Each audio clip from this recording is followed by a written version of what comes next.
Good morning, everybody. Welcome. My name is Karen Tucker, and I am the Churchill Club CEO. Thank you very much for coming out and being with us this morning. This morning, our speakers are going to address the question, what is the role of natural gas in a decarbonizing energy future? Gas and hydrocarbons represent 90% of the world's energy, and this has to change, but how will it play out? How will gas affect different sectors? How will it interact with other energy sources? And our speakers will address these questions and more. And you may not know if you're a first-time Churchill visitor, but it is definitely incumbent on our audience members to raise your hand and ask questions during audience Q&A if there is something that you would like to have be addressed that wasn't already addressed from the stage. So here on the stage, we have a very distinguished group of individuals. Starting here with Mark Zoback, our moderator, Natural Gas Initiative, Stanford University. Next to him, Sally Benson, Precourt Energy Institute, Stanford. Adam Brandt, Department of Energy Resources Engineering, Stanford. And then Maarten Wetselaar from Royal Dutch Shell. Welcome. Thank you very much. We especially wish to acknowledge a few people without whose help this would not have been possible. Tom Baird, Catherine Thomason, and Kirsten Smart at Shell, and Mark and Brad Ritz at the Stanford NGI for their partnership in enabling the program. And also, we extend our gratitude to Ken King and Skadden for opening their doors this morning to this beautiful conference center here in Palo Alto. And after the program and the videotaping is done, we will raise the shade so that you can see the tremendous view in the tallest building between San Francisco and San Jose. A special hello to our first-time visitors. If you're not familiar with Churchill Club, we are a convener of conversations to explore new opportunities around innovation, economic growth, and societal benefit. This includes topics like leadership and collaboration. We do up to 30 programs a year. We're an independent nonprofit, and we have been doing these programs since 1985. If you'd like to learn more, it's churchillclub.org. If you're tweeting, please use the hashtag Churchill Club, and other Twitter handles appear in your bulletins. If you need to get the Wi-Fi code that's available at the registration desk. Anyway, it's a little bit too complicated for me to say. Have you get it? So now let's give our warmest welcome to our speakers.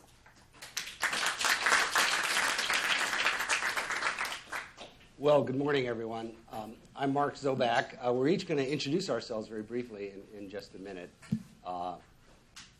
And it's a pleasure on behalf of the Natural Gas Initiative at Stanford and the Churchill Club to welcome all of you. The context for this discussion has been, a revolution in the oil and gas industry that really didn't engage Silicon Valley, but will affect Silicon Valley. And that is, it's now clear that on a global basis, we have essentially an unlimited supply of natural gas that can play a key role in the decarbonization of the global energy system. But how is that going to be accomplished? How do we optimize the use of natural gas? How do we minimize the environmental impacts of both the extraction of natural gas, the distribution, and the use? And how do we, address some of the outstanding fundamental questions that would expand its use beyond the use to which it's put today? And I hope my colleagues and I can provide a little useful information on that topic, and then we'll be available to answer your questions in the second half of the program. So before we really get going, let me just take a second. You have short bios on all of us. I'm a professor of geophysics at Stanford University for about the last 30 years, and for the last 2 years I've been engaged with the Natural Gas Initiative. It's one of my 3 current jobs on campus, but it's one I enjoy a great deal. Sally? Okay, so I am Sally Benson. I am a professor here at Stanford University in the Energy Resources Engineering Department. I'm also the director of our Precourt Institute for Energy, which is a campus-wide organization that pulls together all the variety of activities and launches a number of new initiatives and so forth. Just a little bit more about me. I'm what's called a hydrogeologist. That means I understand how fluids move through rocks. And I've spent a long time working on environmental issues and energy issues. and now focused on decarbonization of the global energy system. Hi, Adam Brandt, Assistant Professor in the Department of Energy Resources Engineering as well at Stanford. I work mostly on areas related to climate impacts of use of fossil fuels. In particular, for relevance to this program today, I've been doing a lot of work over the last 2 or 3 years on leakage from the natural gas system and ways to solve that problem and the climate impacts therein. Good morning. My name is Maarten Wetselaar. I work for Royal Dutch Shell, I don't know, sometimes that's just Shell, where I'm on the executive committee and I'm the director for our integrated gas business, the global business that produces and transports natural gas from where it's found to where it's used. Alongside that, I am responsible for our new energies business, which is all about fuels like hydrogen, biofuels, renewable source of power, and new ways of getting energy to customers. If I just want to perhaps double the challenge level in the room, we talked a bit about decarbonizing the world energy system, and that is definitely needed if we're going to follow through on the COP21 promises that were made in Paris last year. But a few months earlier, the United Nations also reaffirmed its development goals that include ending not only just poverty around the world, but very much part of that, ending poverty, ending energy poverty. And if we're going to pursue that, we're going to need to double the size of the energy system in the course of this century, whilst decarbonizing it at the same time. So as we talk about this challenge, it is really a challenge of providing twice as much energy, and then at the end of the day, without any CO2 impact left. And the role natural gas can play in that transition and in that end game obviously fascinates me professionally, but also very much personally. Thank you. As I mentioned to Maarten earlier, when I talk about natural gas with students who, are sort of disinclined to think about traditional fossil fuels, and natural gas has been around for a long time, I usually say two things. One is, try to open your mind and think about a fossil fuel as being part of the solution as well as part of the problem. And second, to actually consider the scale of this challenge that Maarten just was talking about, of decarbonizing, maintaining economic growth and energy security and all the other things that environmental protection, all the other things people care about, and at the same time doubling the scale of the energy system. And if the students weren't sort of intimidated by the scale of that challenge, they really weren't paying attention. And it's just a huge societal challenge that we'll all have to face together over the remainder of this century. Before I go any further, Stanford's not a traditional oil school, and I think it may have struck some people by surprise that we've undertaken this campus-wide initiative in natural gas. So maybe my first question will be to Sally, who looks at energy in a very broad way, and let her talk a little bit about what's going on at Stanford about energy in general and how natural gas sort of fits into that program. Okay. All right. Terrific. So I want to go back to something that Maarten just said, and I really like your framing that the world is going to need twice as much energy by the end of the century, and I agree with you. And one of the things that I think is hidden in that number is that if we were to achieve a global energy system that's twice what it is today, the energy intensity per person would be about a third of what it is in the United States. So even though 2 times seems like a really big number, what it would actually mean for a place like the United States is we've got to get dramatically more efficient if we're going to sort of converge on a global average energy use. So that's a tough target. So that's a grand challenge. There are billions of people lacking access to modern energy, and that comes with terrible environmental and health consequences for those individuals.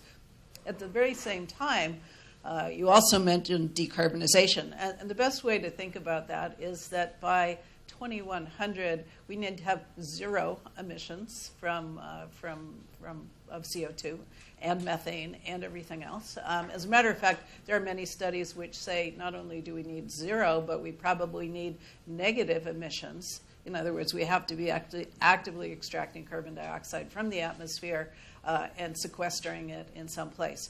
So those are two really enormous challenges. So that brings us to the Precourt Institute for Energy. So there are about 200 faculty working on energy-related issues at Stanford, and thousands of students. I don't think that there's any topic more important and more exciting, and literally the best people across the entire university are working on this. So why natural gas? We also do a lot of work in renewables, batteries, you name it, nuclear, but why natural gas? So natural gas is the cleanest fossil fuel. I think it's as simple as that. If you look at carbon dioxide emissions, it's got about half the carbon dioxide emissions compared to coal per unit of energy in that. So that's a good thing. It also doesn't have so many particulates and so forth. So to bring that home, what that really means, if you look at the U.S. energy system, we're actually in the middle of a pretty radical transformation of how we produce and deliver electricity. And if we roll the clock back to 10 years ago, that about 50% of the energy, or fuel for electricity came from coal. And I think nobody thought that it was going to be possible to really make a significant dent in that. We have lots of cheap coal, an amazing supply chain to deliver that to power plants and so forth. But what happened is this shale gas revolution that Mark talked about, which provided very inexpensive natural gas. And purely on economic grounds, because it was cheaper to produce electricity with natural gas than with coal, what we've seen is a shift, and now only 33% of our electricity comes from coal, and I think we can anticipate seeing that changing. I don't know that it's going to go to zero anytime soon, but it's certainly so the environmental consequences of that shift are that the U.S. surprisingly has reduced its CO2 emissions 10% compared to the peak that we had in 2007. So that's quite extraordinary. Nobody would have thought that would have happened. One could argue, well, we have lots of renewables. Yes, we do, but if you really look at the single biggest factor in those reductions, it has to do with natural gas. So from my point of view, from decarbonization, natural gas is a very pragmatic approach. So what did we want to do at Stanford? Why this big focus? We created this initiative. Mark agreed to be the leader. So number one, we can do a lot better to produce the gas that's underground. We're only able to produce about 25% of what's in a formation, so we can do better than that. We would like to think of new uses of natural gas. How can we convert it to useful liquids, for example, so that it can play a larger role in the transportation system? There are environmental issues and regulatory issues associated with the natural gas, and you'll hear more about that. So we can work on that. There are very important geopolitical issues, particularly if you look over in Russia and the Baltic states, with manipulation of the political system based on either gaining access or holding back access to natural gas. That needs to be addressed. So we looked at all of these areas and said we have a lot to offer, and we created this initiative. So it's good for the environment, good for the economy, and an important part of the pathway to deep decarbonization. Thank you. We hope you take a lot away from this discussion this morning. But let me tell you about a couple things that are happening in the next year that you're able to participate in if you should be so motivated. And they are very consistent with the themes that Sally just mentioned and some of the things you'll hear about today. One is a symposium that is going to be on gas-to-liquid technology to very much expand the use of natural gas. Another is on a workshop that we're going to hold on the integration of natural gas into clean energy strategies, how to use natural gas and renewables together to move decarbonization forward in many different countries. And we're going to turn our conversation to that topic in just a second. But we will be holding a meeting on that, and you're welcome to attend.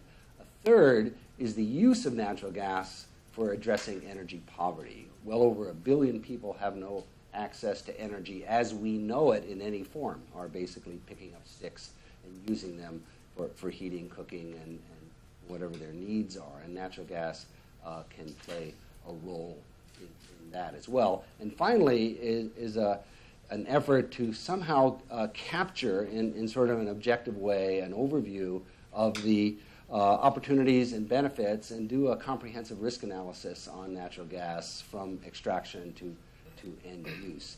If you're interested in any of those 4 topics, please contact us and we'll provide the details.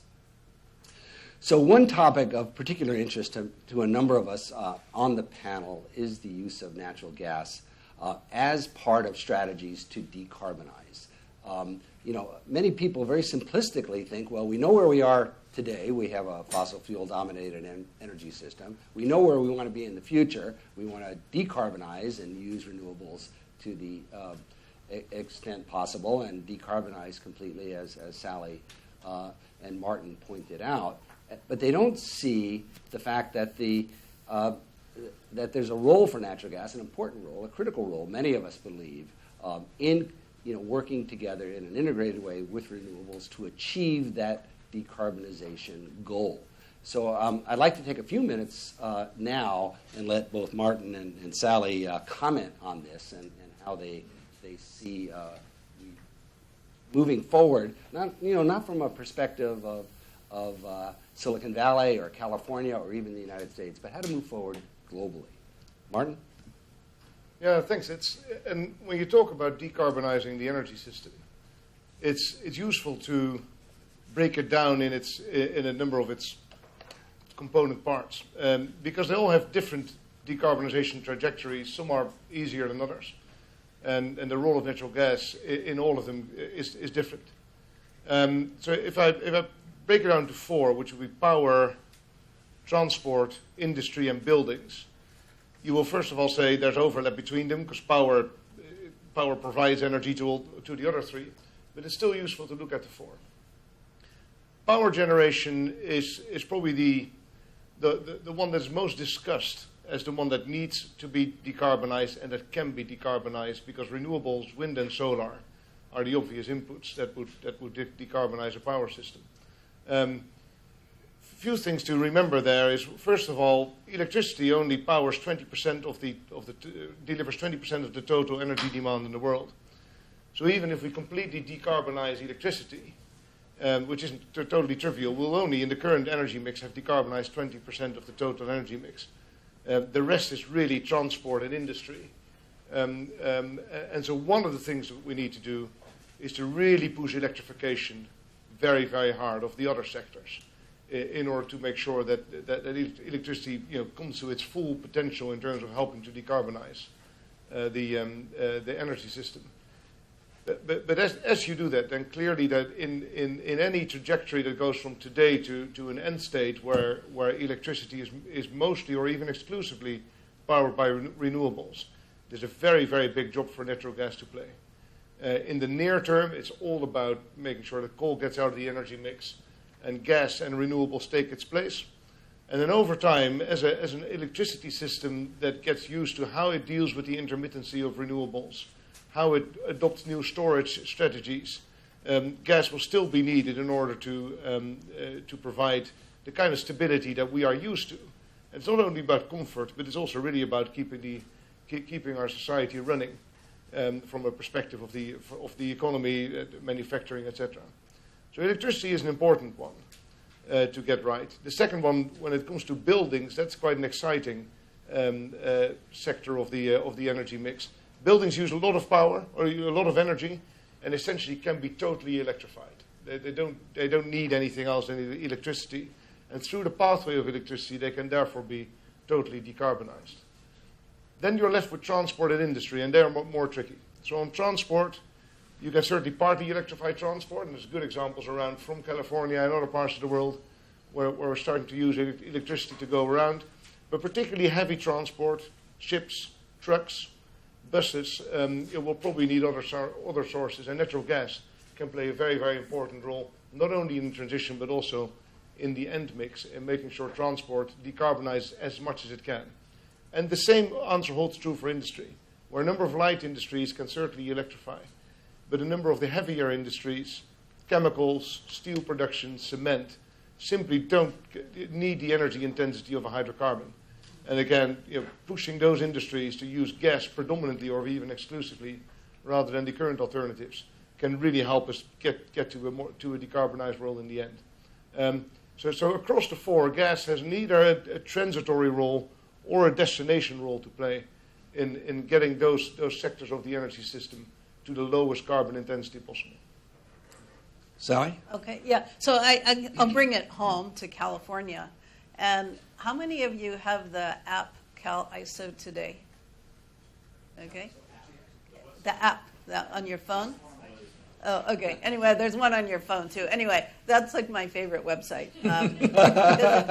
It tells like this really amazing story of what's happened in California that, like right now, it's 11 o'clock or something in the morning, we're probably producing about 7 gigawatts of power from utility-scale solar.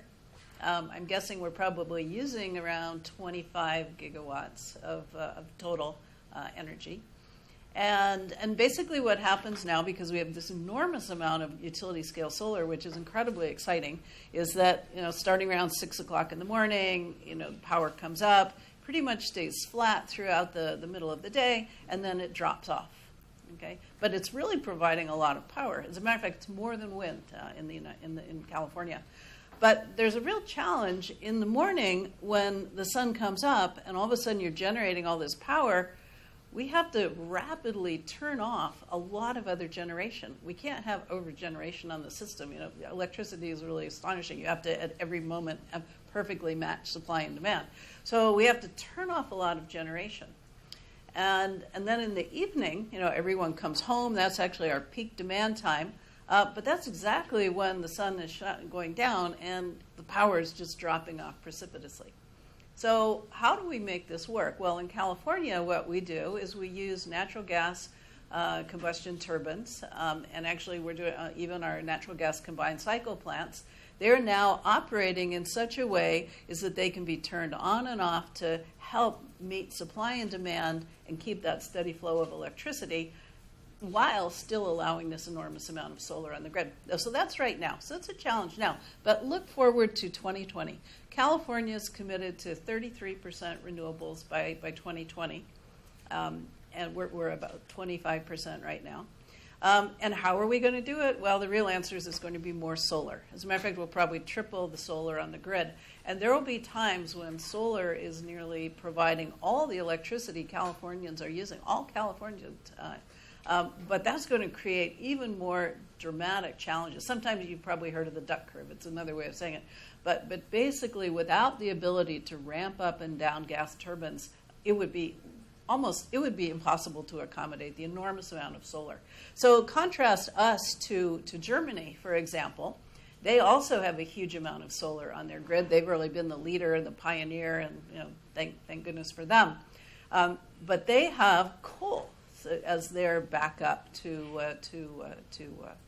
the renewables. And the problem with coal plants is you can't turn them on and off so easily. They like to operate in a base load manner. So whereas Germany is kind of really hitting the solar wall today because they don't have the flexibility we have, California does have the opportunity to continue to expand the renewables and at the same time provide a reliable supply. But anyway, because we're using natural gas. Good. Mark, could I chime in a little bit on some of these long-term trends? Absolutely. Yeah, so I wanted to echo one thing that Maarten had mentioned about electrification. So you study the long-term history of energy, and Sally and I co-teach a class on this. There's lots of trends that sort of come and go. One trend that hasn't come and gone, and in fact has nothing, as far as I can tell, to do with climate or environmental concerns, and in fact precedes them by many, many decades, is a century-long, relentless overtake of electricity in buildings, commercial, and industry. This is one of the few things that has really held over a century, is that every year consistently in the United States, and I'm sure this is true elsewhere, is that electricity provides more and more of the final energy demand in our buildings, in our businesses, and in our industry. And I think that's going to continue regardless, because electricity is such a convenient and useful energy source. And so this really is something that's going to happen, climate policy or not. Increasingly, our technologies are electrified. And so this, I think, is a really nice piece of sort of congruence in these sort of general trends, is this almost unstoppable century-long transition towards electricity. And I think it can only accelerate from here. Thank you, Adam. You know, one of the big issues, of course, with natural gas is the public perception and the reality of environmental impacts. The fear of fracking is widespread and entrenched in many parts of the country and many parts of the world. And we've had, very serious issues, here in our backyard. 5 years ago, we had a very serious blowout of the natural gas pipeline in San Bruno. A number of people were killed, and the impacts are still being felt, and the importance of understanding methane leakage is more important than ever, not only for public safety, but for environmental consequences. So to just isolate the one issue of methane leakage for a minute, because it may well be the Achilles heel of expanded use of natural gas. We're lucky to have Adam, because it is an area where he is one of the world experts, and I'd like to give him a chance to at least provide you some baseline information on what we currently know about the methane leakage problem and what we're doing to identify leaks and fix them. Sure. Thanks, Mark. So a couple things to note. One important question that I often talk to people about is, why should we be concerned about methane leakage? If you combust all the methane, if you burn it all, it's much cleaner than coal. If you let some of the natural gas leak out of the system unburned, it's emitted mostly as methane. Methane is actually quite a potent greenhouse gas. Over a 100-year time period, it's on a mass-per-mass basis, it's about 30 times more potent than CO2. And so for this reason, relatively small fractions of leakage can have reasonably large impacts on the climate benefits of using using gas in place of coal, for example. Every engineered system is imperfect. We're not able to build perfect machines. So, for example, the electricity system typically loses 5 to 8% of the generated electricity before it makes it to your house. UPS will always lose some packages, right? Nothing is perfect. So how good is the natural gas system? It's actually pretty good. High-pressure gas systems are hard to maintain. Gas likes to leak if it's at high pressure. It wants to get out of the atmosphere 24/7. Every second, the gas wants to leak out. But we have a pretty tight system. The EPA estimates that something like 1.5% of the gas that's produced in the system is lost along the value chain before it's consumed. I think the consensus or the sense of the science is that this is probably low. I think a more realistic estimate, based on a bunch of very recent science over the last couple of years, is that the number is probably closer to 2 or 3%. I'd be surprised if it was over 3%, although some isolated regions there has been higher rates of leakage that have been reported and measured. There's a whole bunch of exciting things happening right now in the world of gas leakage. This has achieved incredible prominence, mostly due to a big effort by the Environmental Defense Fund in collaboration with a bunch of scientists to go around and do a really unprecedented set of studies to try to get at this leakage problem. And really the motivation there, again, as I said, if we're going to be using more and more gas to support renewables, we really need to get this leakage number down so that we don't have the climate impact of methane. And so they've led a really large set of studies over the last 2 or 3 years, and a bunch of new science is coming out almost every week on this issue. So in addition to sort of more science and trying to understand where the leakage is coming from, there's a whole set of policies that are advancing at the same time. So EPA is working in the U.S. federally to, for example, institute new regulations around checking gas systems in a structured way for leaks. And so companies that produce gas will have to go out and survey in a structured way to find leaks. There's a variety of state-level efforts as well. In addition, on the scientific and R&D side, there's a bunch of interest at the federal level. ARPA-E, for example, is sponsoring quite a large grant program to develop new methane detectors. And there's a bunch of other sort of private R&D efforts as well to develop new detectors. I'm hopeful that this is an area where we're going to be making a lot of progress over the next 5 years or so. Many ideas. We can do detection a lot better. We can automate it. We can take human labor costs out of the equation. We can automatically scan for leaks. I think there's a lot of ways that we can basically find these problems and fix them, hopefully as soon as they arise, and really get these numbers down. Globally, this could be a huge issue. We don't quite know what the sort of commensurate number is globally. Some regions have a good sense of this. Other regions don't have a good sense of it. And I don't think we globally quite know how big of an issue this is.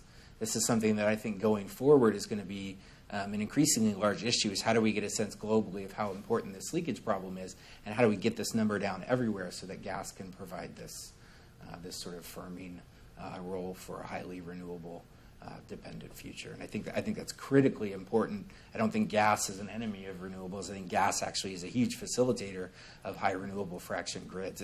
It's really a key piece of, at least in coming decades, it's a key piece of the puzzle. And so getting this leakage question in hand, I think, is a big part of that. And I think it's a solvable problem, and I think there's a lot of smart people working on it. So it's a very exciting time.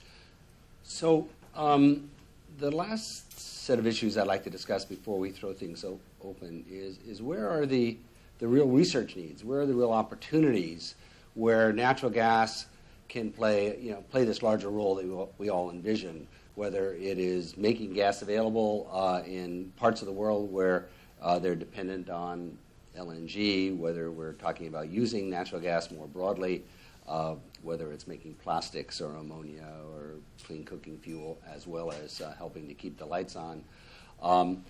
And what are the real challenges and where are the real opportunities? I think that this is a great audience to define those challenges for, because there's no place like Silicon Valley for finding people who embrace difficult challenges with novel solutions. So, Maarten, there's no question that Shell's got its own research agenda, but where do you look, globally for solutions to long-standing problems?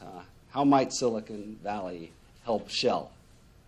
Oh well, I think there's many ways, and it starts with some of the things that could expose the natural gas growth, like methane. I want to perhaps say a few words about it, because I think it is an important topic. Where I am absolutely convinced with you that it is solvable. It's actually being solved in many places through a combination of operating practices that prevent venting and flaring, through increased standards when it comes to manufacturing the kind of kit that is used to process natural gas, to improvements in sensing technology and et cetera, in order to really detect these leaks early and detect them when they're small.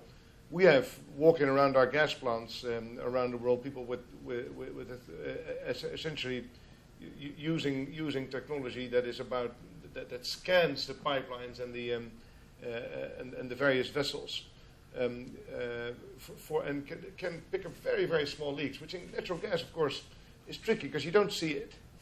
You don't necessarily smell it. Other than an oil refinery, a leak is pretty obvious because oil or gasoline will start dripping out.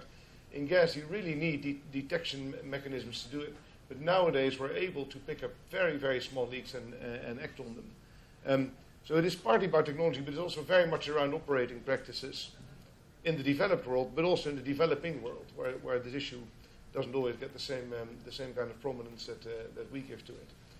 But the agenda around the technology and innovation agenda around promoting use of gas is wide.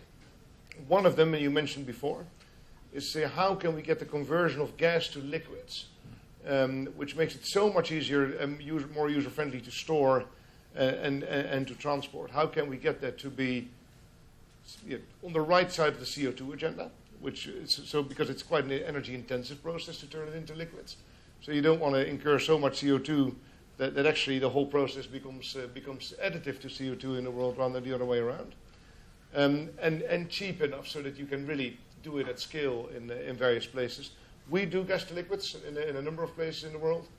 we're now comfortable that we can do it actually with lower CO2 intensity than an oil value chain, but it's not that easy. And it requires a lot of technology and technological progress. The other element is really about gas distribution systems. In the US, you're blessed with the fact that you have a lot of your own gas production, so really it's about pipelines and relatively well understood technology to bring the gas from where it's produced to where it's needed. Many parts of apart from Russia, there is probably, and Australia, there are not any other big economies that have enough gas. And there are other places that have far too much of it, and LNG, of course, is the bridge between the dislocation of supply and demand of gas. But LNG and in general cryogenic logistics are quite clunky and quite high cost.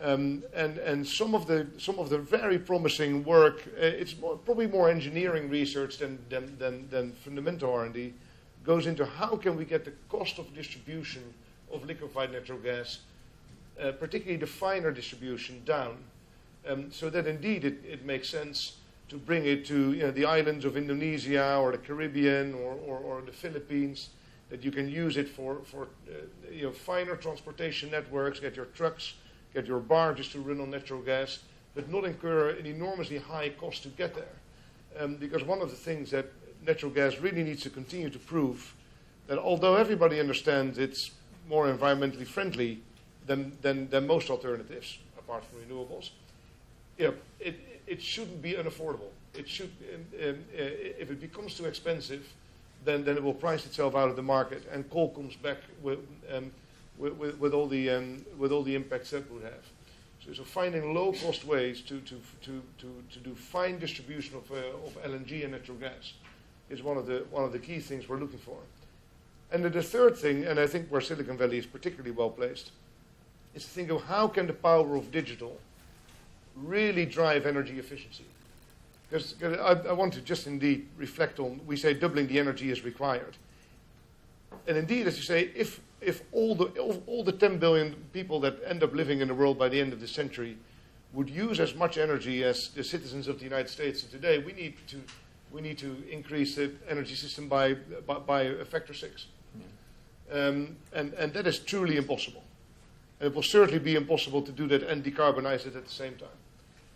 And the power, to use the power of digital, to really make sure we only really use the energy that is needed. That your house isn't warmed or cooled down 24 hours a day when you're actually using only 5% of it. You can use sensors and digital technology to make sure that the system understands which rooms in the house are in use at which point of the day, and really just provide comfort to people rather than whole-scale cool the house down when 80% of it isn't used all day. And there's lots of integration required of sensor technologies, of digital, and then backwards into the energy system to make sure we can really drive the energy efficiency agenda and use the power of digital in the process. And that, I think, is an agenda that should appeal to many in this area. I would add to that, there's huge opportunities in the leakage detection area around sensors and sort of big data integration. To give a sense of the scale of the problem, there's about 1 million wells in the United States that are operating now. About half of those are dedicated gas wells. About half of those are oil wells, but most oil wells also produce some associated gas that makes its way into the gas system. So you've got 1 million wells. You've got tens of thousands of small compressor facilities, large compressor facilities, processing stations, and distribution stations. You've got 2.5 to 3 million kilometers of pipe. This is a massive, massive system. About 80 million endpoint connections. So if this is a tree, there's about 80 million leaves at the end of these branches. These are homes, businesses, meters, and other sorts of connections to the gas system. Enormous, enormous. It's really hard to imagine a comprehensive solution to the leakage detection problem without something that looks like big data and distributed sensors. So we're talking cheap sensors that you can put near the gas meter or put near every mile along a pipe. Or at every wellhead, and sense, okay, do I see methane? If I do, report back so that somebody can come out and fix it, right? There's also a lot of atmospheric modeling, dispersion modeling, and these sorts of computational approaches needed to be able to say, if I sense some methane, is that a big issue? Is that a small issue, right? Because it's actually quite challenging to infer from a sensor reading, is this a big leak, is this a small leak? So I think there's actually huge potential for these areas of what you might call sort of data science, data integration, and sensor development, because this system is huge, at least in North America, and very complex. Sally. Okay, so I'll add some thoughts in the context of deep decarbonization. So natural gas is the cleaner fossil fuel, better than coal. But the reality is we need to go to zero emissions, as I said. So yes, gas is an important transition fuel, but we need to think what more can be done to start to decarbonize natural gas.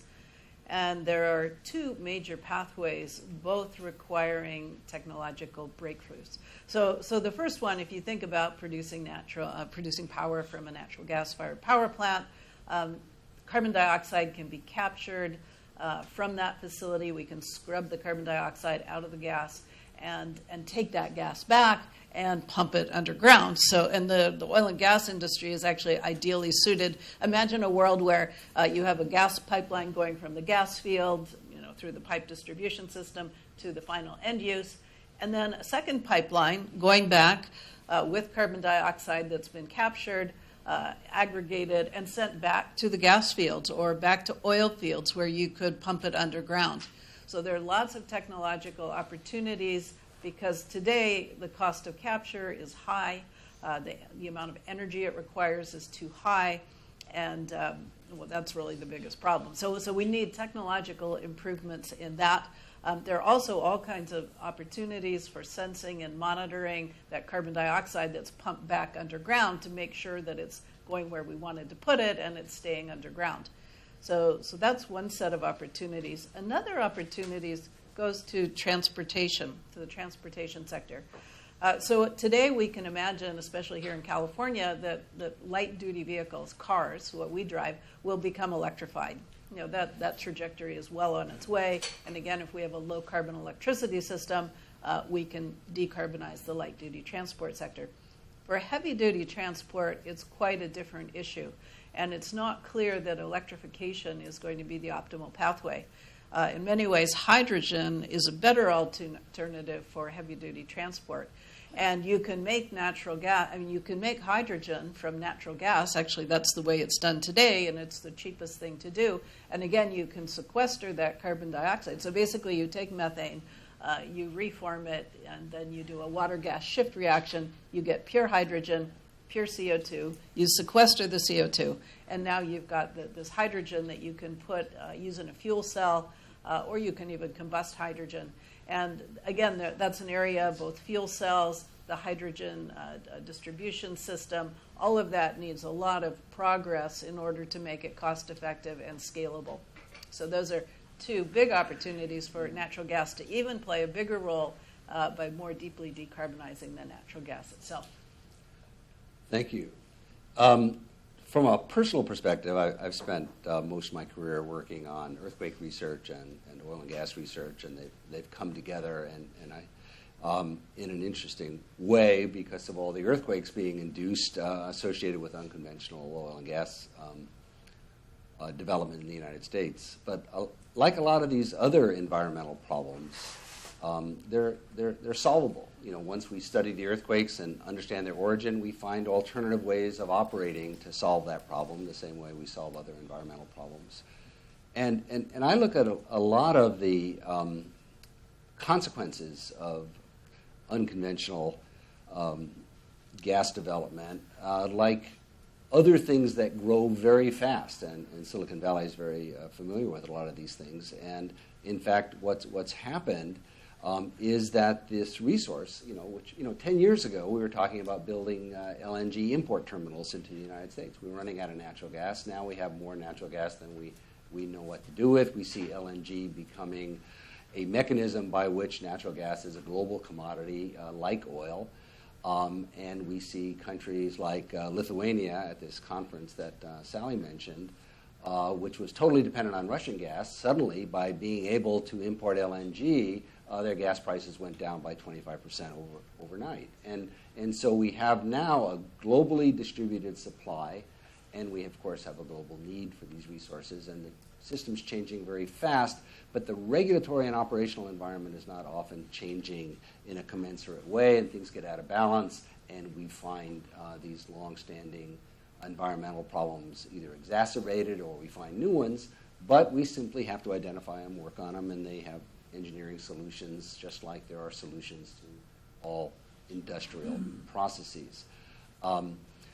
I'm an upstream person in the geosciences. The recovery factors are extremely low. There's a tremendous opportunity to do far, far better than we've done with these very low recovery factors that Sally mentioned. And so there's a long way to go. And this is a resource that's widely and globally distributed. And so after this very short time of 10 years, we're not at the end. We're really at the beginning, and we're still learning. And there's a long way to go, and a lot of the things that have been happening, and a lot of the optimization that we're talking about is just beginning because it's all happened just so rapidly. We've moved the needle of the global energy system in a major way in a very short period of time, and that's really kind of hard to get your head around. And there's just a lot of aftershocks, if I can use that metaphor, that we haven't dealt with yet. So. With that, I'd like to open up the discussion and engage the audience, and we'll take your questions. And please, on any of the topics we've talked about or any other topics that are on your mind, please raise your hand, and they'll bring a microphone to you. Hi, is this working? Yeah. So I'm Brooke Porter from Kleiner Perkins. We're investors in this space. About 10 years ago, we started investing in energy, and as we looked at the landscape of technologies and how they could be impactful in energy, we considered natural gas as being part of that mix. It wasn't clear completely that it was absolutely necessary, but it looked highly likely, and certainly as the lowest carbon hydrocarbon, it looked like an area that we should have some focus. We came to a couple of conclusions I just wanted to share with you and get your views on them. On the supply side, we thought about decarbonizing natural gas, and we really focused on biogas, and you didn't mention that one, so I was curious what your views are on the potential for biogas. Obviously, in the current pricing environment, it's a little challenging, but we invested in a company called Harvest Power that collects organic waste. It's a way to optimize our waste streams and produce natural gas that way. On the demand side, one thing that we observed is that the majority of natural gas used in energy is burned. It's burned for mainly electricity generation. And a broad thesis we have is that we really shouldn't be burning things anymore. It's a 20th, 18th, 10,000-year-old technology, right, or 10 million, I don't know, when fire was invented. And we can do better than that. And so we think about either producing electricity without combustion, so solid oxide fuel cells is one approach, and we think about making chemicals from it directly, make something useful, make a material out of it. If it's a plastic or a material that's not being burned, then it's not necessarily sequestered underground, but it's certainly delaying the release of CO2. So on the generation side, we invested in Bloom Energy, distributed, highly efficient, a much better fit in our mind with the way that renewable energy is being deployed on a distributed basis. And on the conversion side, we invested in Siluria, and Rahul, I'm sure, will have some comments on this, but the idea of directly converting natural gas into chemicals is a pretty powerful thing that the industry tried for a long time and was unable to successfully commercialize. We think we've done it. So those are a couple of thoughts there that you didn't touch on. I'd just love to hear your feedback. You raised a lot of issues. Who'd like to address some of them? Yeah, maybe I'll say a little bit about the fuel cells. I think that there's a lot of opportunity to make further improvements. I mean, it's good that we've got Bloom, but it would be nice to find new catalysts that allow us to directly reduce the methane or oxidize the methane, as opposed to having to go through the step of reforming the methane before. So you have to use a certain fraction of the energy for another purpose. So it would be, I think there's a lot of room in improving fuel cells. There's actually some really exciting, I don't know if you followed ExxonMobil's announcement that they've invested in a direct carbonate fuel cell, or a carbonate fuel cell, which will allow you to basically capture carbon dioxide, and at the same time, instead of having the capture be parasitic on the generation, that you actually produce more power, and in the process you can produce a pure stream of CO2 that you can sequester. So I think that's another really novel application where you get sort of two bangs for the buck, more power and CO2 capture. So yeah, I think that that whole area is ripe for new ideas and yeah. Maarten? Yeah, so biofuels and biogas is absolutely a major component of the decarbonized system that we see evolve in the course of the century. Could have as much as 15% of that double global energy mix that we're talking about. The mixture of fuels and gas. The key thing there is to move from what is currently predominantly first generation biofuels, where there's a number of successful applications. We have a big business in Brazil that does sugarcane to biofuel relatively successfully, but it's hard to scale up to become meaningful in the energy system without getting into competition with food and with other things the planet needs. So you're really then into second and third generation biofuels and biogas, where indeed all kinds of non-edible wastes can be used in order to produce these, to eventually produce biofuels and biogas.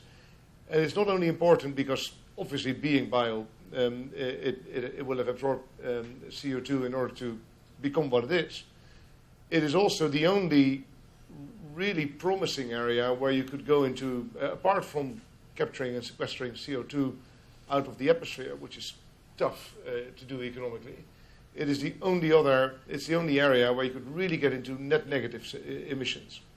Where if you have a biofuel or biogas value chain, and then you capture the CO2 it produces and store it, then you're into net negative emissions. And that decarbonized system that we want to have at the end will still use hydrocarbons. There are applications of hydrocarbons that you simply can't get away from. You can't fly a plane on a battery. You can't make cement or steel without having hydrocarbons. And there's just a number of applications.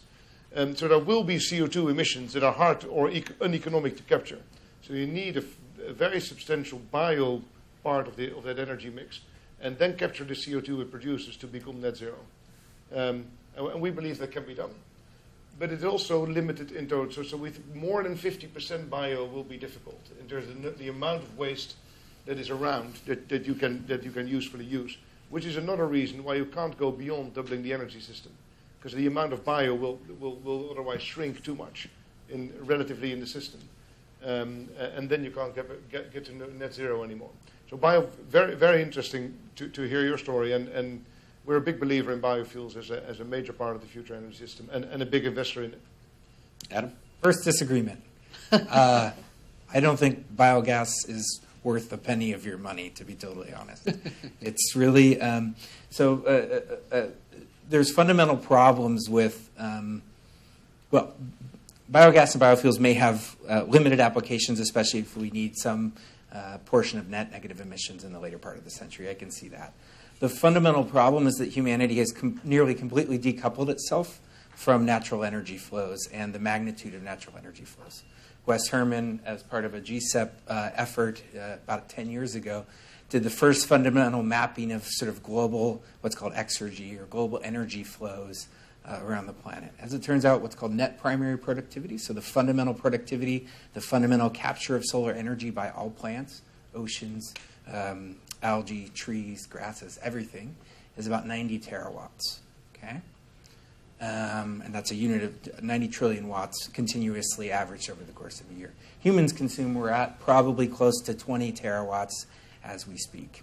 Humans consume an enormous fraction, our energy consumption is an enormous fraction of the total productivity. That 90 terawatts fuels every biological thing on the planet. That fuels our muscles, our activity. When you go on a jog, you're using some of this primary productivity. So there just is the scale of availability of biomass is just not there. It may be a niche solution. It is, and it has its virtues, but those virtues, I think, are small, and I think it's going to be pretty limited.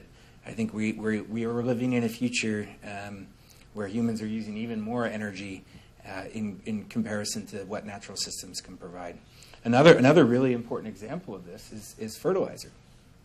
People don't realize this, but a large part of the last century's green revolution, the reason that there's 7 billion people on this planet, is because of the advent of artificial nitrogen fertilizers.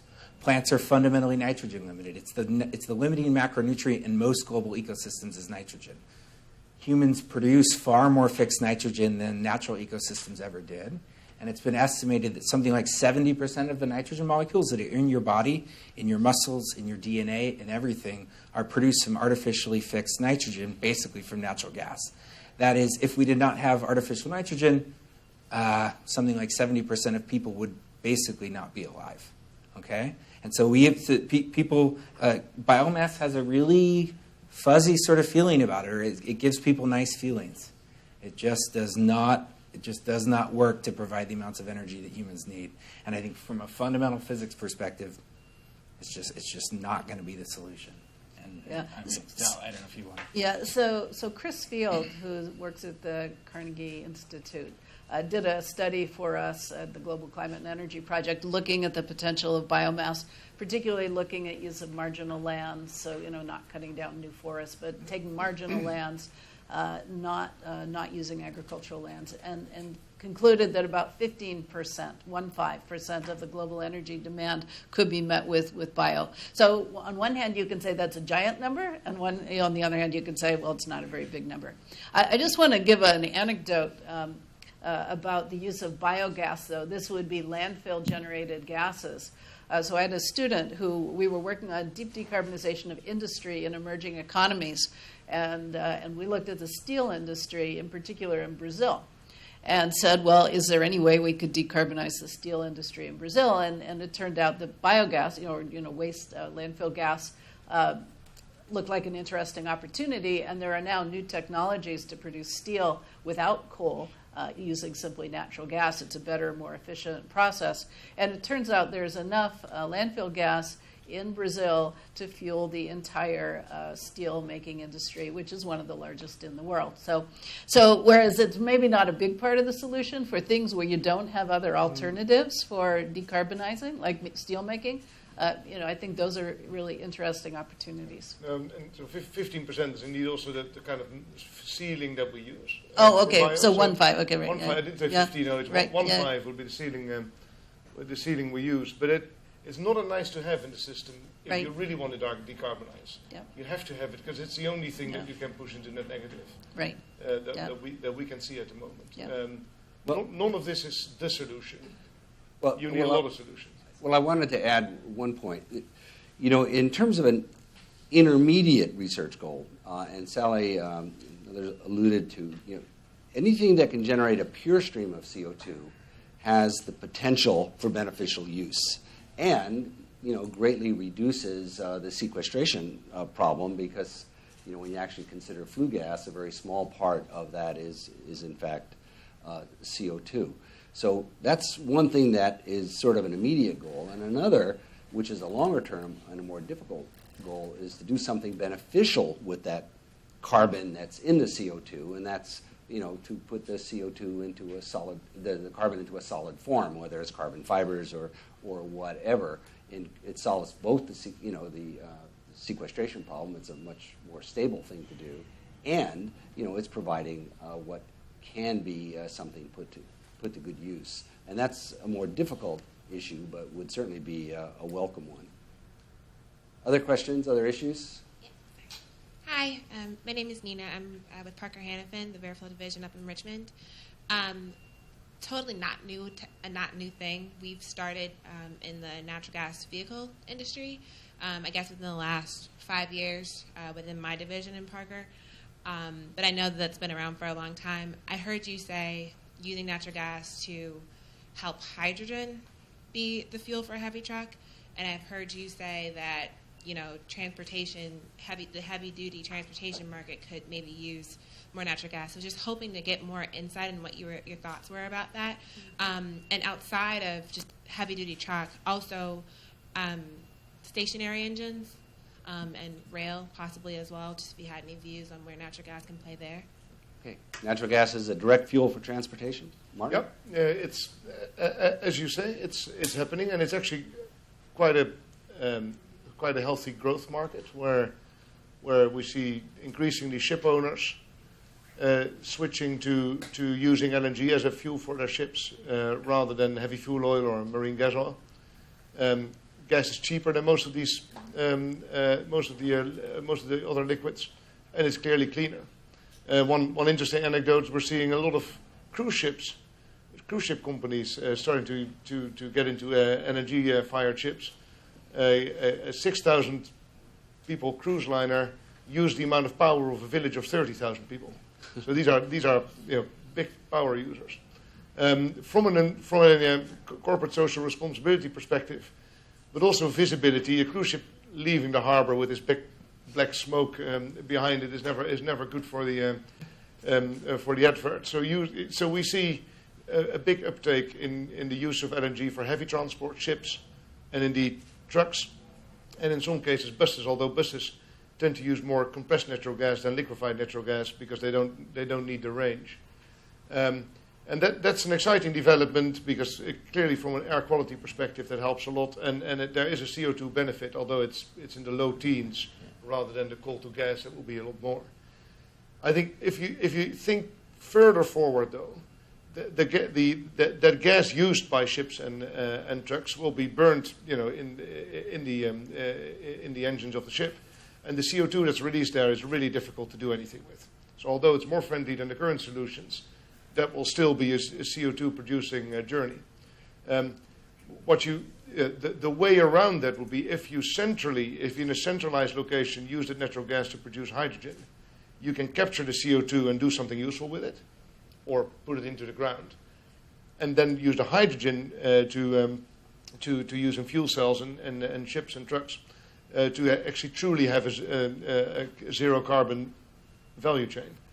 I think these things are not necessarily things that work against each other.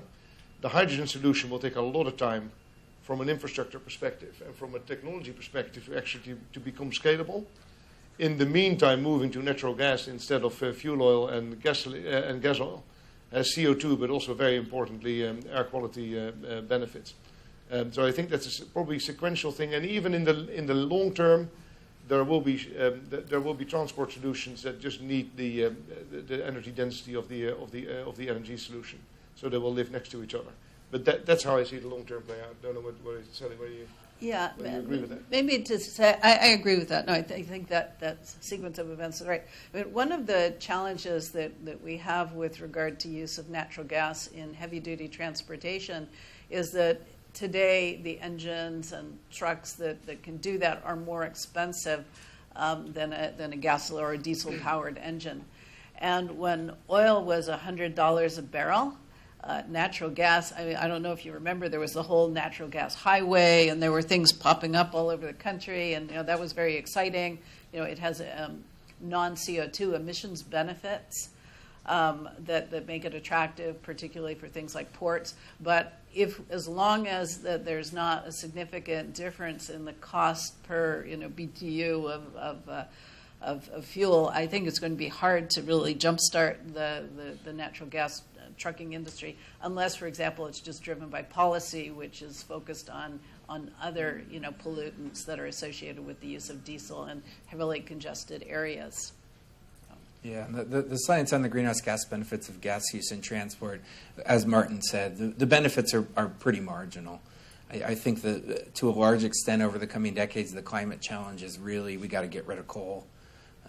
It's a filthy fuel in so many ways and really impacts a lot of people's quality of life, especially in Asia. And so I think that's the low-hanging fruit. In transport, we will see some benefits, especially if leakage can be held to a low value, but it's not a huge win over diesel. Next question. Yes. Hello. Is this on? Close to your mouth. Good morning. I'm Ed Beardsworth, Energy Technology Advisors, local. Closer? A couple of thoughts on leaks. Your colleague Dan Reichert is famous for citing the triad of technology, policy, and money as necessary to accomplish anything. I had an experience a number of years ago working with a startup that had a remarkable natural gas leak detection system, airborne. And when I tried to go to gas utilities to tell them about this, they were specifically disinterested. They did not want to find leaks. They said, I can't dispatch a truck every time there's a bug fart somewhere. Yeah. And so it came down to their incentives, their budgets, their O&M arrangements, where they couldn't afford to go and chase every leak that could be found. So they didn't want to find them in the first place. It was an interesting illustration of the complexity of some of these things. It's a very sobering reality that you're talking about. Looking at the after effects of the Aliso Canyon disaster in Southern California, there are 400 or so, close to 400 gas storage plants around the United States, and yet the move to be proactive and try to find potential problems in these other sites, it is almost non-existent. And the attitude of the utilities is they'll do what they need to do when they're told to do it, and it's really disheartening.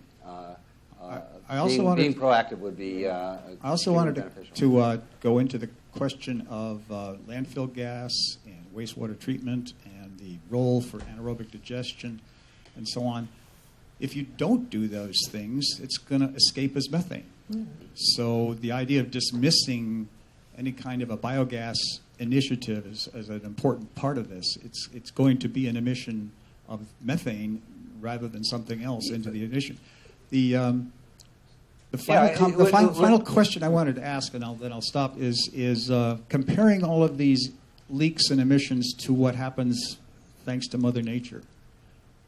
Mother Nature emits a lot of methane out of soils and rotting materials and clathrates and all sorts of other things. So how does what we're doing compare to what would be there naturally, and is it on scale?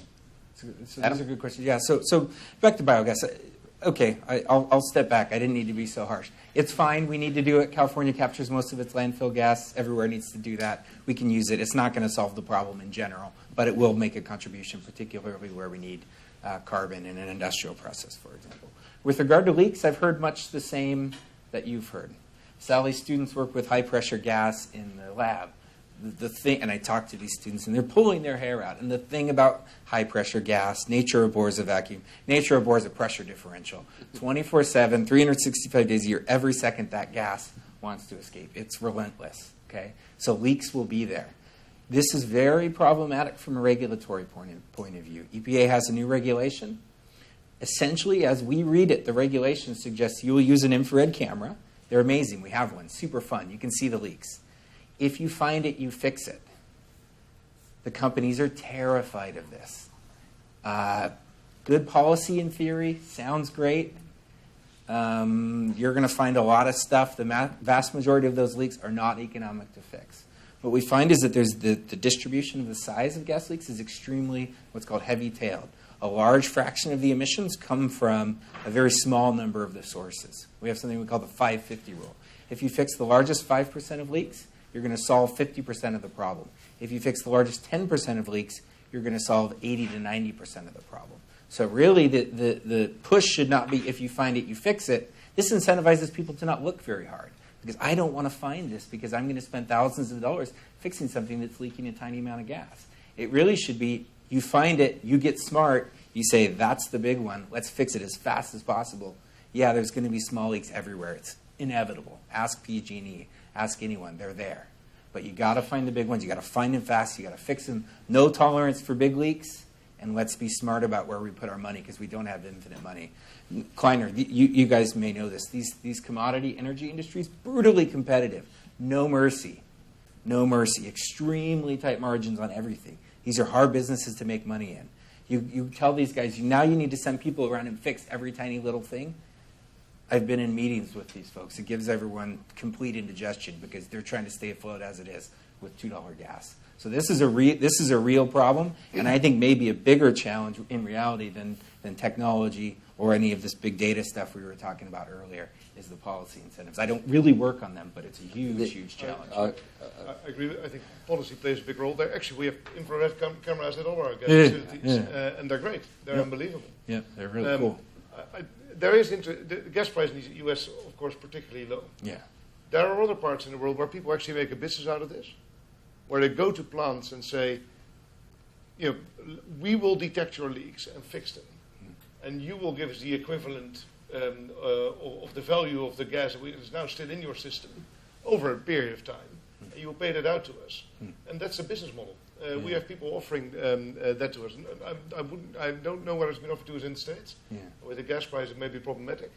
But in place where gas prices are higher, people actually make a business model about using their own detection mechanisms to go and fix leaks and then keep the difference, keep the value of the gas they saved. But I do think there is a regulatory intervention required in this area, because it is obviously not acceptable for people not to want to find their leaks. That is not a world we can live in. Yeah, a footnote on this new EPA regulation is that they're required by Congress to estimate the cost, and their estimated cost to industry in the United States was $250 million over a 5-year period.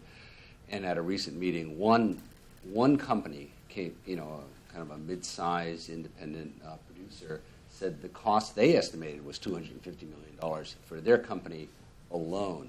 And so while it's well-intentioned, it's misconstrued, and it provides a burden without the desired benefit.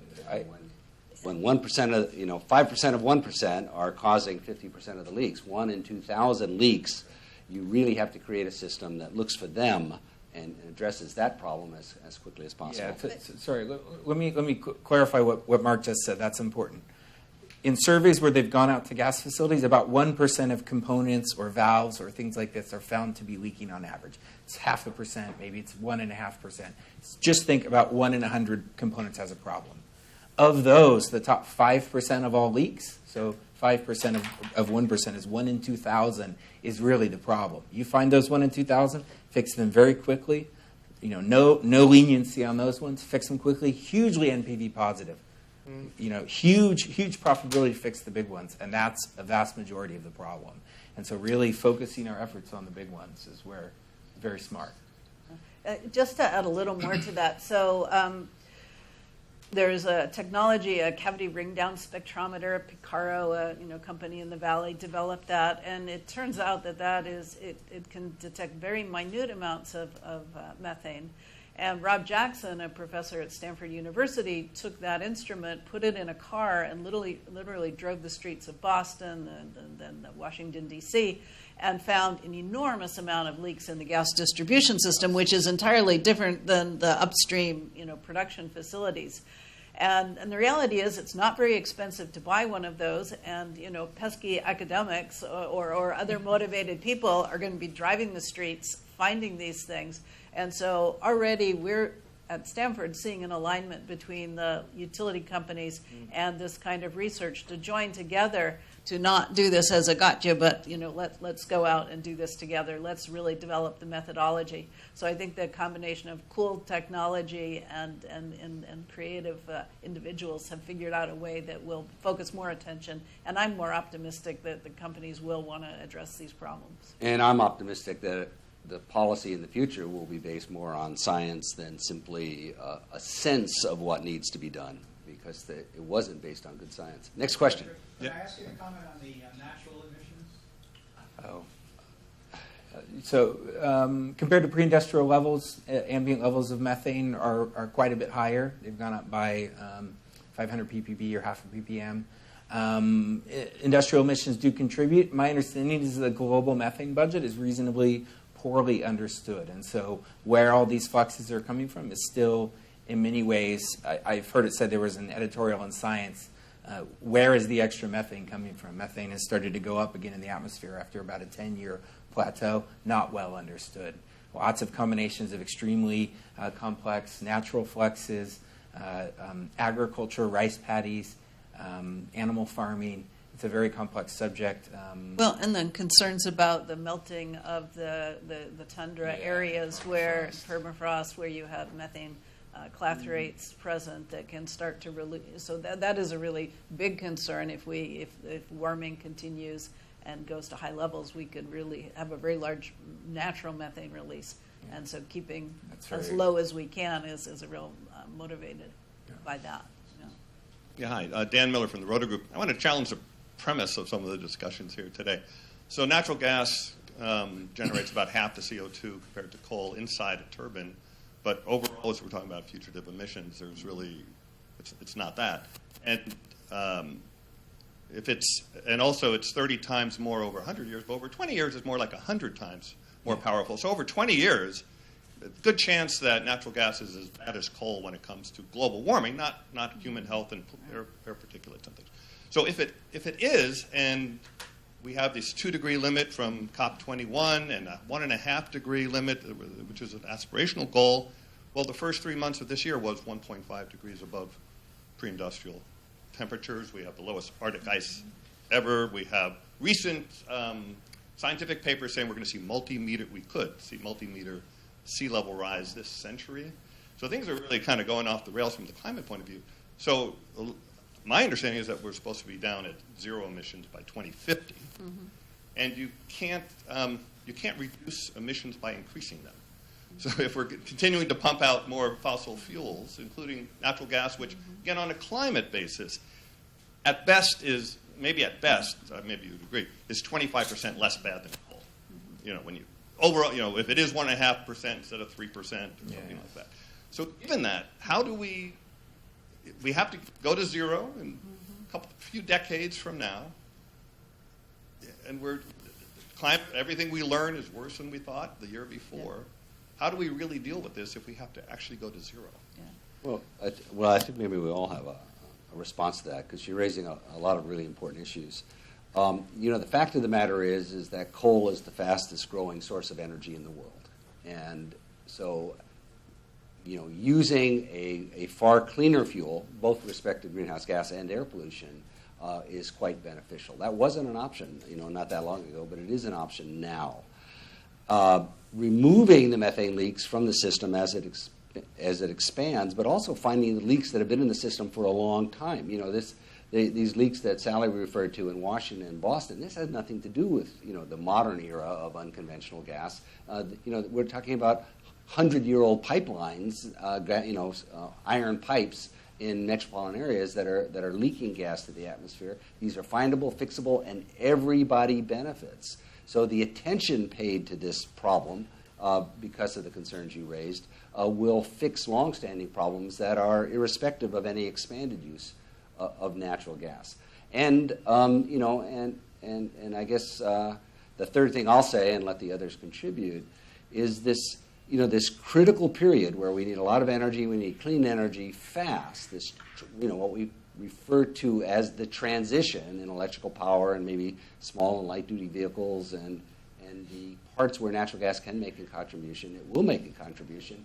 And it's easy. What's happened in the United States can happen elsewhere in the world with this fuel switching. It was easy because the electrical grids are there. They're often peaking plants at coal-burning power plants that are only used rarely in the summer. So the gas pipeline there, and taking out that old, polluting that coal plant, which was completely amortized anyway, and had and replacing it. It's really low-hanging fruit.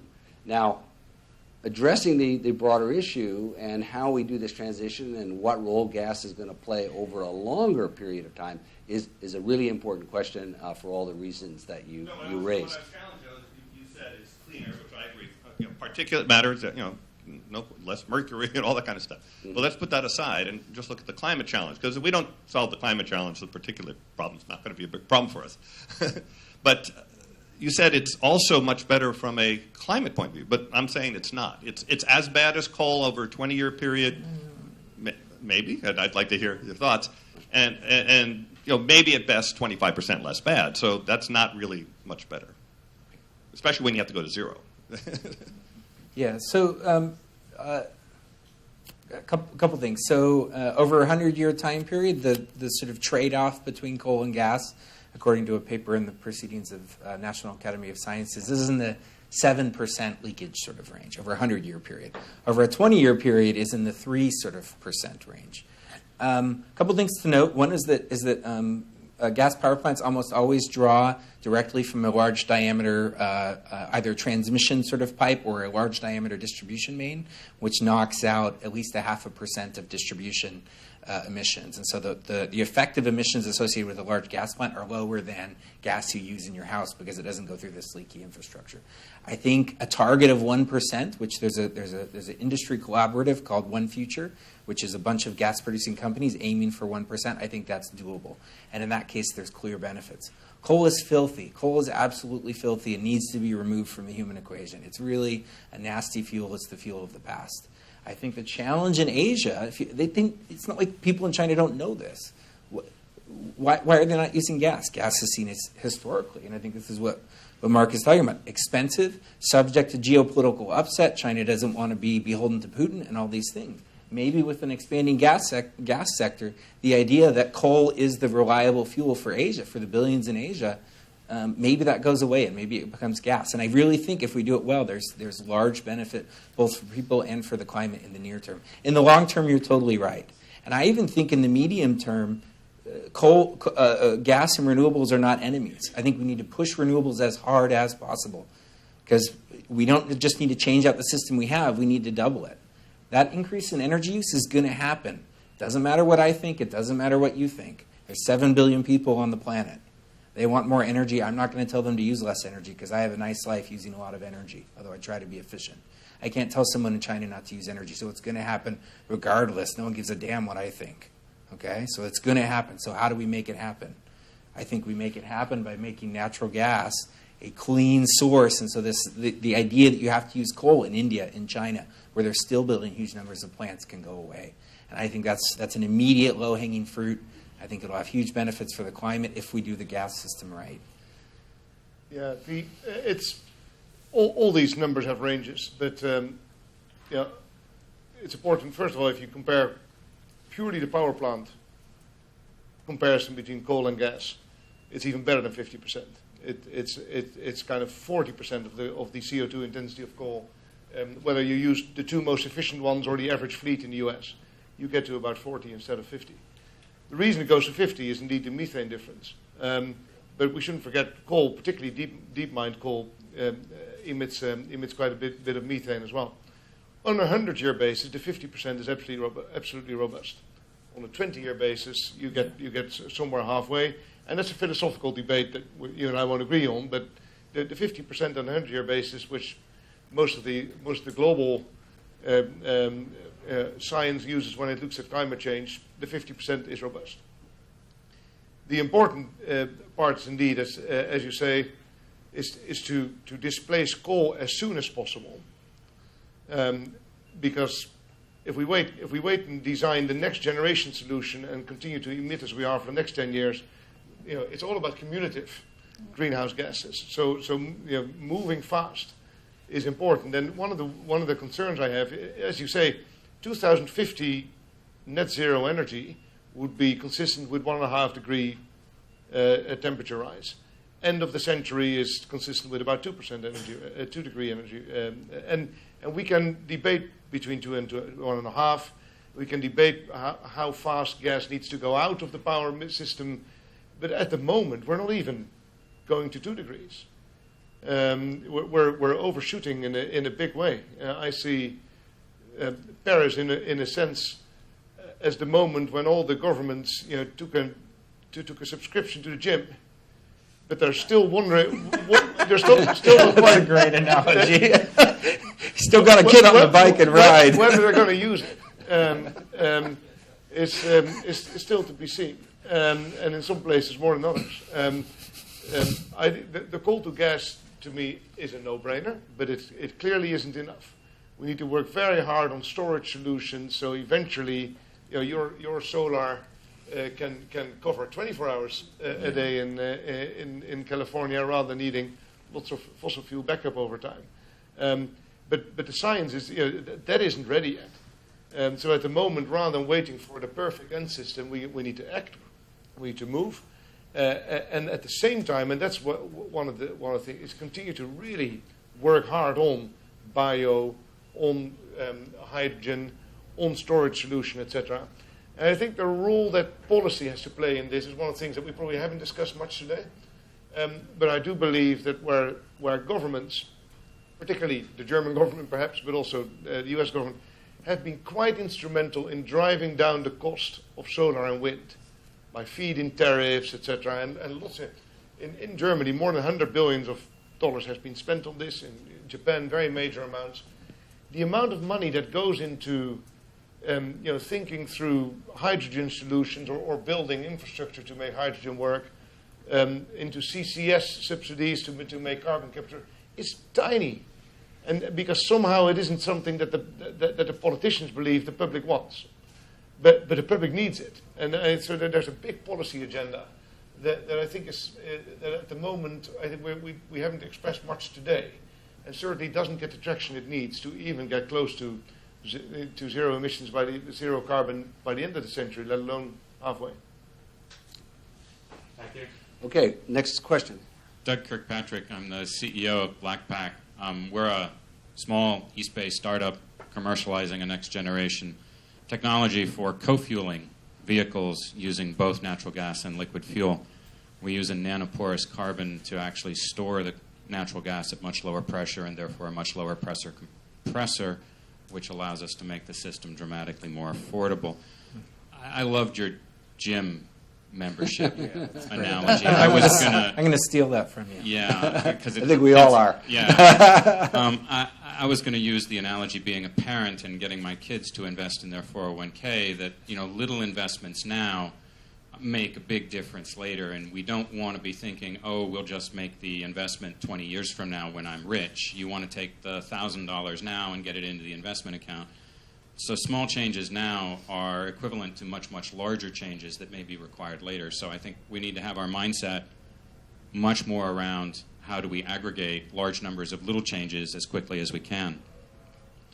I understand that most of the panelists are associated with Stanford University, but I would, as also a venture investor alongside Brooke, I would turn around and say we do need to be thinking about what I would call the near long term as opposed to the long term, because that comes back to where your investments in your 401k are going to come from. As Brooke knows, I was also the chief scientist at DARPA when the DoD actually delivered the first drop-in aviation biofuels. Those are a reality today. And I think there are pieces of the market that we have to recognize are never going to go away from a liquid fuel environment, but that doesn't mean they can't be carbon neutral or carbon negative. Eni uses that technology today. When they refuel airplanes in Italy today, they are 50% biojet fuel today. When we talk about leaks, and there's a lot of technologies, as you're all aware of things coming out, I think we need to be careful that we have fugitive leaks, but we also have purposeful leaks. We have people who are venting, and we need to make sure that all of these drivers, as Maarten was pointing out, as you were pointing out, they're economically driven to solve those leaks. And there are technological opportunities to provide, in the near term, to provide the economic drivers to take these small vent systems. They're allowed to vent relatively small amounts today, and we can turn those into economic benefit. Again, I realize it's putting grains of rice in a pot, but this is the path we need to take now. Lastly, as one of the Silicon Valley innovators, I'm truly amused by the EPA. If I wasn't frustrated, I have to be amused. We recently went through the process where we reviewed all of their regulations, and there are no regulations forbidding what we're doing. And when we approached them, they said, right, there's no regulations forbidding what you're doing, but there's no regulations allowing what you're doing, so therefore it's not allowed. Now, mind you, what we're doing wasn't contemplated 5 years ago when they wrote the regulations. So at a regulatory and policy environment, if we really are going to be innovators, solving the problems, that's a bigger problem. I'd love to hear your thoughts on all of those points. Yeah. Adam. So occasionally professors have ideas. I've got my own leak detection idea. I write it down, write proposals on it, start a student working on it. I discovered that somebody in Exxon 5 years ago pre-invented my idea. This often happens. You read the papers. Oh, somebody else has my idea. This Exxon IP is actually being licensed by a small engineering firm in back east. They're called Providence Engineering. What does this technology do? It takes a standard issue infrared camera, applies an iPad. You literally strap an iPad to it, some computational algorithms, and estimates how big the leak is. So you're not just viewing the leak. You're saying how big it is. This was my idea as well, applying algorithms to figure out, is this a big leak, is this a small leak? He can't sell the thing. Why can't he sell the thing? He can't sell the thing because the EPA reg says, you find it, you fix it. It doesn't say, you find it, you determine if it's worth fixing, then you fix it. So what he's offering is an ability for companies to, that's a big one, fix it. That's a big one, fix it. Those ones, ignore it. There's no value in that because the regulation does not give them that latitude. Which is frankly, I mean, I hate to say bad things about the EPA because philosophically I'm completely in alignment with them. I work 18 hours a day on the environment. That's all I think about. But it's really hit with a hammer as hard as we can, rather than being wise about it. So there is a technology that will allow you to triage and fix the big emitters and really be profitable in your leak detection effort. And he can't sell them because there's no value to the companies because EPA will say, you saw that and you didn't fix it. Well, I didn't fix it because it would save me $5 of gas over the next 10 years. Right? And have negligible environmental benefit. That's why I didn't fix it. So we need to be smart about this, and I'm not in charge, so I don't know what I can say. I think that we need to move to a more collaborative approach to work with the EPA to develop regulations that make sense. I think that they're in a very tough position. They get it from all sides. Yeah. Oh, yeah. And so I think they're in a tough position. But fundamentally, we could move past the sort of adversarial situation that I think we've really been in for 20 or 30 years with regarding energy, climate, environment. If we could all work together to solve these problems, then I think the EPA would be in a position to do a better job to make science-based regulation. It's what you get if the industry hangs back, waiting to be caught out, rather than proactively engages on the issue and proactively co-creates a solution. Yeah. I think yes, the EPA in this case, and I don't know the regulation by heart, but the way you describe it, it sounds pretty unfortunate. But my guess is the industry as a total wasn't proactively coming up with ways to do this, and then it got hit by something it didn't want. Yeah. And that is not a way forward that we can live with. I think there's a real, at the end of the day, to blame the regulator means that you were too late. Yeah, that's right. You weren't influential enough, and you didn't actually propose something that would work for you, or even implement it before the regulator even did anything. And that to me is a model where an industry is much more proactive about deciding to do the right thing, on a risk basis, rather than on a bureaucratic basis. Is the way forward. There are certainly green shoots on that, but the industry has a lot to think about here, I think.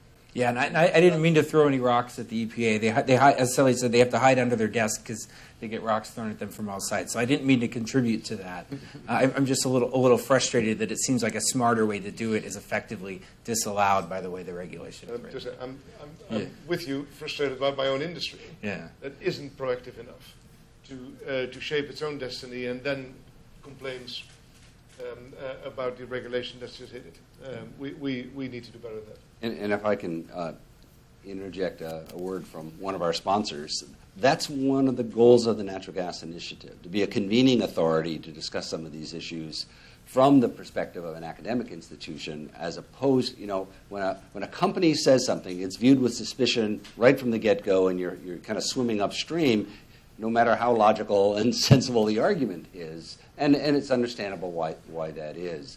But if we can find the opportunity for identifying these issues early on and engaging in this broader discussion that leads to more sensible policies, I think we will all be beneficial, and we can look at these opportunities as a contribution we can make, as well as the fundamental research that's being done in a number of these different areas. Addressing policy and regulatory issues is one of the goals of the Natural Gas Initiative, and we hope not to be too late to the dance the next time an issue like this is being considered by the EPA.